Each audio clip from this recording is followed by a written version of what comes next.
The sickening crunch of pulverized concrete under my heavy work boots still haunts my nightmares, a jagged, discordant symphony of destruction that greeted me the moment I stepped out of my truck. I'm standing there, paralyzed, staring at the jagged, open wound where my pristine, custom-stamped driveway used to be, now reduced to nothing but rubble, dust, and aggressive bulldozer tracks. The thick, acrid stench of diesel fuel hung heavy in the crisp morning air, choking out the scent of the desert sage, while a phalanx of orange construction cones stood like silent sentries, mocking me from my own front lawn. But they didn't just steal my property. They didn't just rip out the concrete. They had the audacity, the sheer, unmitigated gall, to slap me with a bill for emergency infrastructure improvements. 15 grand of my hard-earned savings, vaporized overnight. But the money wasn't the worst part. The worst part was seeing my father, Major Elias Thorne, a 78-year-old decorated veteran and stroke survivor, trapped inside the house because the accessible ramp I had built with my own hands was gone, severed from the street like a lifeline cut in a storm. Here's the kicker, though. Patricia Vance and her little cadre of HOA tyrants thought they had broken me. They thought they had crushed a simple retiree into submission. What they didn't know was that I had been recording everything, every threat, every violation, every illegal maneuver. They forgot that before I was a woodworker, I was a smoke jumper, a wildland firefighter trained to walk into hell and keep a cool head. My name is Caleb Thorne, and what follows is the story of how a corrupt HOA took my driveway and how I took their freedom. 8 years ago, I thought I had found my slice of heaven in Saddle Creek Ranch, a quiet, dusty subdivision just outside of Tucson. It was the perfect place to decompress after decades of fighting fires, a place where I could turn my garage into a woodworking shop and listen to the quail call in the mornings. The house was a gem, featuring an extra-wide driveway, 18 feet across instead of the standard 16, which was crucial for my lumber deliveries. Life was simple, rhythmic, and peaceful, until 6 months ago when my dad moved in after his stroke. I converted the garage into a fully accessible apartment for him, complete with a gentle, wooden ramp that gave him back his dignity and freedom. That was when I first appeared on Patricia's radar. To understand the misery that followed, you have to understand Patricia Vance. Picture a 60-something former corporate auditor from Chicago, with a hair helmet sprayed so stiff it could withstand a hurricane, holding a clipboard like a weapon of mass destruction. She had appointed herself president of the Saddle Creek Association after the last guy quit from stress, and she patrolled the neighborhood at dawn like a shark in a wading pool, measuring grass height to the millimeter and sniffing for infractions. She spoke in a language of bureaucratic violence, compliance protocols, aesthetic cohesion, property optimization, words designed to strip you of your humanity and turn you into a case number. It started with a citation in my mailbox, unassuming but venomous. Non-conforming driveway width violates aesthetic harmony.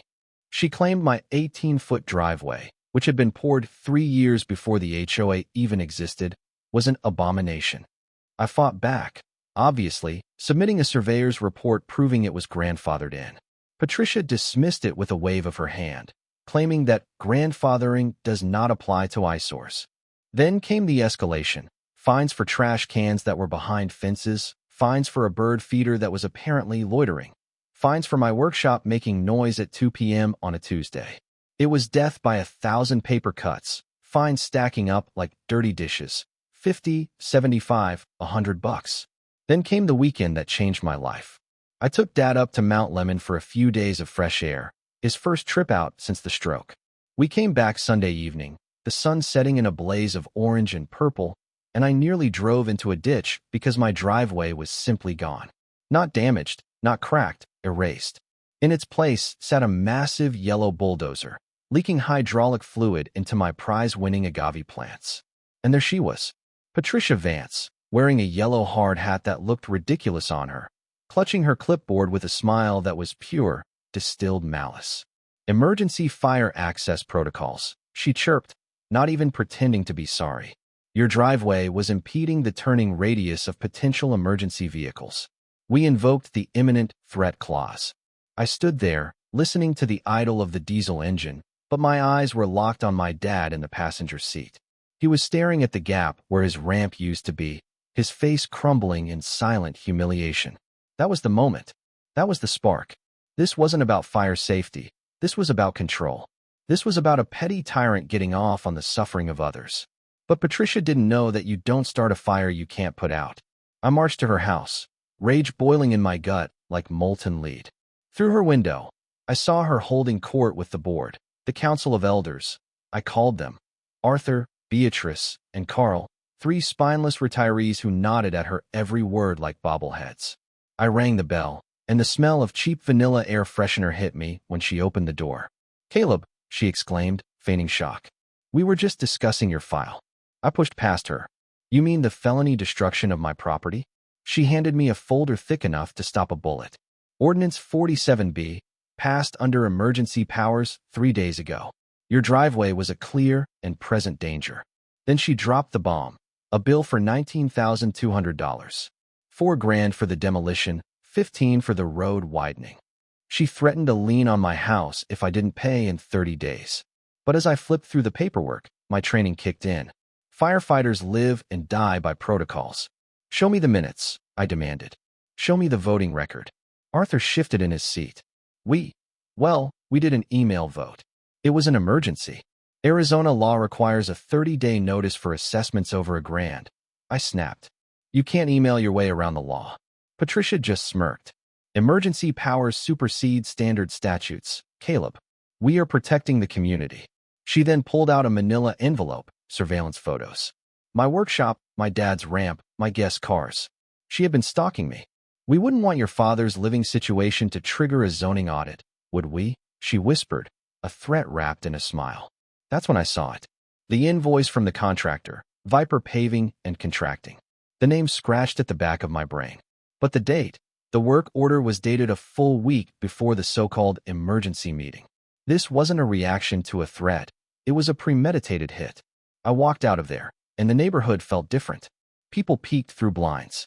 Lawnmowers stopped as I walked by. It was like a western town waiting for a duel. That night, Mrs. Higgins, a sweet old lady from 2 doors down, slipped a note into my hand while pretending to check her mail. "Check the Galloways," it read. Last year, I did some digging. The Galloway family had vanished 6 months ago. Nice folks, twin daughters. Internet records showed they sold their house for $40,000 under market value in a distressed sale. No forwarding address.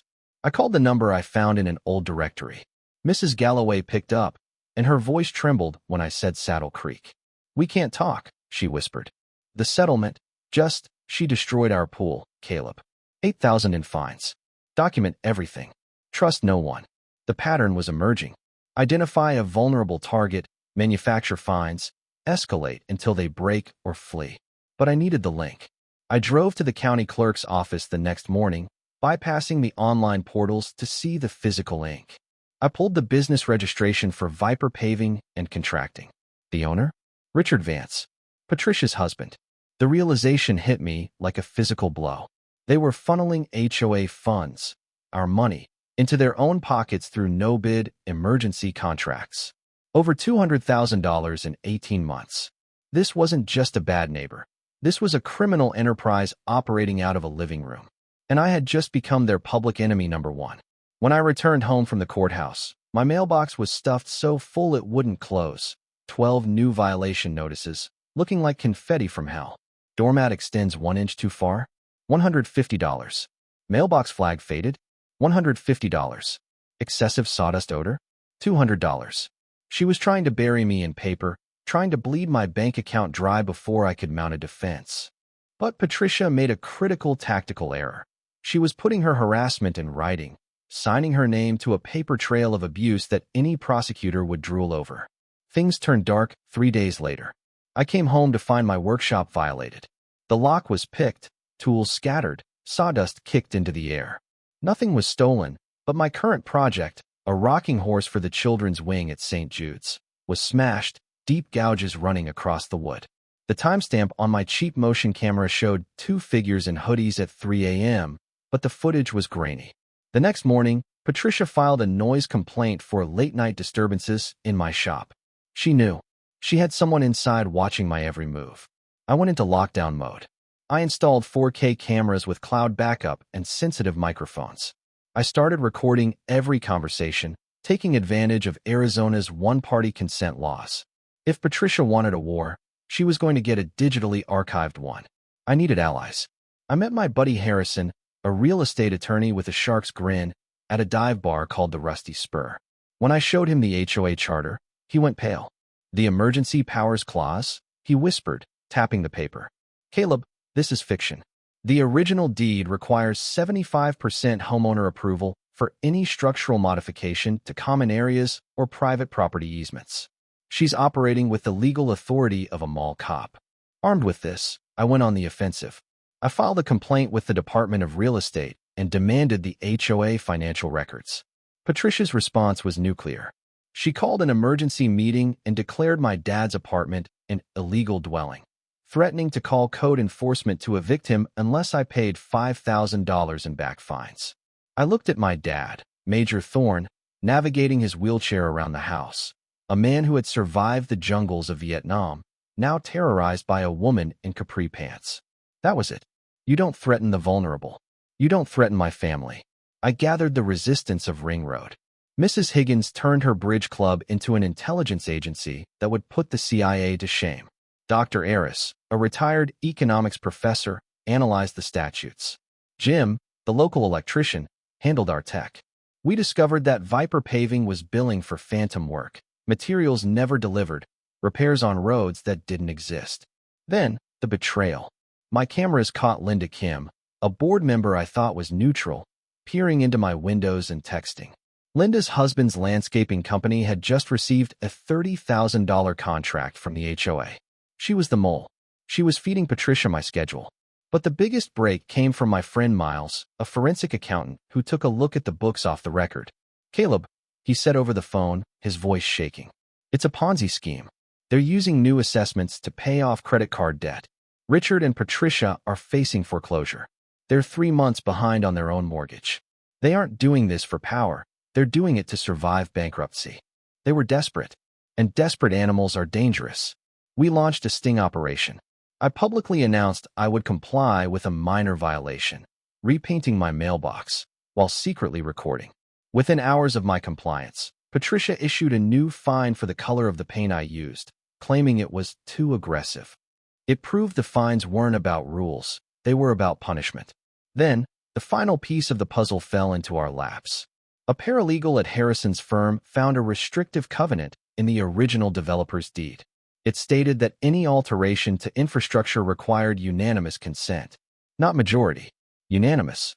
Every single homeowner had to agree. By destroying my driveway without my signature, Patricia hadn't just broken a rule. She had voided the HOA's entire insurance policy. We dug deeper. Patricia had canceled the community liability insurance 6 months ago to save money, pocketing the premiums. If anyone got hurt on those emergency roadworks, every single homeowner in Saddle Creek would be personally liable. She had exposed 200 families to financial ruin to pay for her husband's gambling debts. It was time to end this. We organized a town hall at the Oak Ridge High Gymnasium. We didn't tell Patricia the real agenda. We told her it was a community appreciation night. She walked in expecting applause. What she walked into was an ambush. The gymnasium at Oak Ridge High was packed tighter than a powder keg, the air thick with the smell of floor wax and nervous sweat. Over 300 residents from Saddle Creek and neighboring subdivisions filled the bleachers, a sea of anxious faces. Local news vans were parked outside, their satellite dishes extended like antennas of judgment. Mrs. Higgins and the Bridge Club had done their job. The turnout was 90%. Patricia Vance entered with a swagger that was almost painful to watch. She was flanked by Richard and 2 lawyers who looked like they charged by the breath. She wore a blazer that cost more than my first car, unaware that she was walking toward her own execution.